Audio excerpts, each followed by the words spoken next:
Hi, welcome to AXYZ Design. We are the developers of Anima, the fastest standalone crowd simulation software in the ARCVIZ industry, and Metropoly, our line of ready post and rigged 3D characters that add life to your renders. This is the second installment of our Metropoly Tutorial Series, in which we are demonstrating all the benefits of using AXYZ characters in your visualizations. We will try to give you some ideas of how they can help you be more creative by not having to focus on the technicalities of placing people into images, but instead save that time and use it for the more creative parts of the process. We talked about angles in the first chapter, and this time we will be focusing on lights and shadows. So here we go with chapter number 2. Here we are again in our friend Lisa's apartment. She is out of town at the moment, so we have the room to ourselves. We will take this opportunity to quickly demonstrate how many steps you have to make if you want to add light and shadows to characters in the conventional way, meaning placing cutout people in post-production. Let's switch off all the lights except for the floor lamp. Now that we have this scene, we will take a photo of Lisa and place it in the render in Photoshop. It helps if the photo has a neutral light on the character, but this means you have to have or find such a photo, which can sometimes be pretty time consuming, and the end results of blending it in the image vary, depending on your skill level. After placing it in our scene, the next step is to try and match the light source by painting light and shadows on the character using adjustment layers. We also have to make or paint the shadow and try to match it as accurately as possible according to the light source.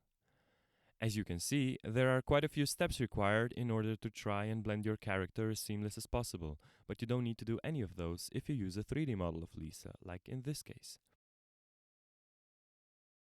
So let's turn off all the lights except for the floor lamp. And voila! Perfect highlights on the character and perfect and physically accurate shadow on the floor without any need for adjustment in post-production. Okay, so far we are talking about just one character, but let's imagine we have a few of those. Now, instead of finding 3 different photos of a person and trying to blend them into this light scenario in Photoshop, we get perfectly accurate results right out of the render engine. This is a huge time saver, meaning you can focus more on the other aspects in the image making process, as this will be taken care of during the rendering time. So this was a quick demo with one light source, but let us show you what happens if you use more of them. Let's place a few more lamps around Lisa. We will use them to showcase how easy it is to illuminate the character regardless of the light direction. Let's turn these on one by one and observe how accurate the highlights are and how perfect the shadow is. Works good from any direction. And of course, we can also combine our light sources, which is opening new ways of presenting our character. As you can see, we get perfect highlights and shadows regardless of the number of light sources. Another really important feature of using 3D characters in your workflow is that everything we talked about so far also applies if we use colored light sources. For example, this is how Lisa would look like if she were to develop an analog photo in a darkroom. So it's one thing to paint highlights and shadows in post-production, but if you have to also color match it to your scene, things can get a bit complicated. By using 3D characters in your scene, you don't have to worry about it at all, as everything gets taken care of during the rendering time, regardless of the number of color of the emitters in your scene. You can see it nicely in this example. Even the shadows are colored and their softness is perfect and physically accurate. And this is what happens if we turn them all on. This is a huge advantage, as it opens new possibilities for creatively lightening your scene. Okay, let's go outside for a bit. We would like to show you how our characters look like if we use them in an exterior scene which is illuminated by an HDRI image. As you can see, the slight bluish tones of the HDRI are visible on the character, as she is physically present in the scene like the trees to the left and right. And just as those, she's casting accurate shadows, even on curved objects like the bench behind her. And if we change the HDRI for another one with a slightly different sun position, we can notice the changes in the length of the shadow. We changed the HDRI for a one with a dusk scene scenario, getting the same nice results. Again, as we can see in this example, there is no need for painting over your character to blend it in your render. So we are already familiar with genetic experimenting on Lisa because we have cloned her for quite a few times, But let's take it a step further and clone her plus shrink all the clones. We can use this Gilligan Lisa picture as a metaphor for a large-scale exterior scene. Imagine having to place all these people manually. It could take some time.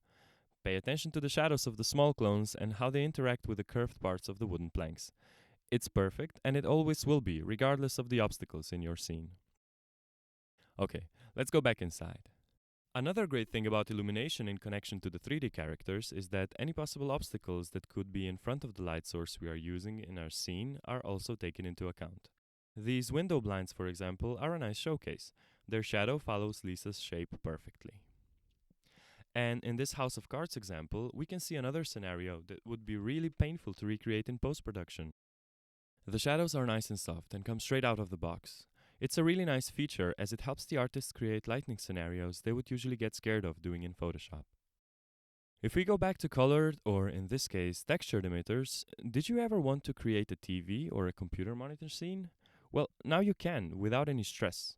And you can also invite some friends over, as many of them as you want, in fact. And if you are more of a fan of larger screens, you can also create a cinema scenario. The characters will intercept a part of the picture and cast the shadow on the screen accordingly. Hey, do you guys remember the disco scene from the first episode? Well, what kind of a party would it be without some lights and a disco ball? Creating disco party scenes used to be so hard, but now it's no problem. We believe that this kind of applications are the strong point of using 3D characters in your workflow, because now you can populate your scenes in ways that were a lot harder before and light your scene in a as complex way as you want, regardless of the color of your light sources or the number of people that are in your scene. You don't have to worry about the technicalities in post-production, and you have more time to play with the concept of the image, because the characters are illuminated perfectly. If you pay attention to the bottom of the disco ball, you can see that our characters are also reflected accurately in it. So we would like to end this chapter by announcing that in the next installment we will take a closer look at reflections, but also some different types of materials we can use on our characters. Thank you very much for paying attention, and you are welcome to join us again next time, when we will try to provide you with some new useful tips for using the AXYZ Design 3D characters in your scene. We would also like to invite you to our website, where you can find more than 650 different characters, as well as examples of final renders in the gallery. Thank you for your attention, and goodbye until next time.